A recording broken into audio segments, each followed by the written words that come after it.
अभी हमारे दोस्त मुफ्ती अनस बिजनौरी ने खबर दी कि बिजनौर के अंदर एक नौजवान आलिम दीन सिर्फ पैसे ना होने की वजह से, यूं तो वो मौत का वक्त लिखा हुआ है, लेकिन डॉक्टर ने उन्हें बताया कि 20,000 रुपये रोजाना का खर्च है।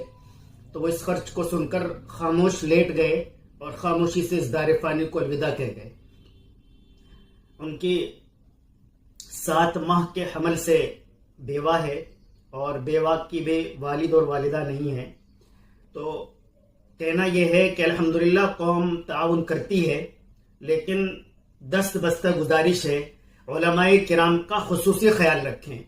ये उलमाए किराम कौम मिल्लत की खिदमत में हैं, तो आप अपने आस पड़ोस में जहां भी आपको नजर आए उलमा अइम्मा किराम, खुसूसी तौर पर मदारिस इस्लामिया के मुदर्रिसीन, आप इनका खुसूसी ख्याल रखें।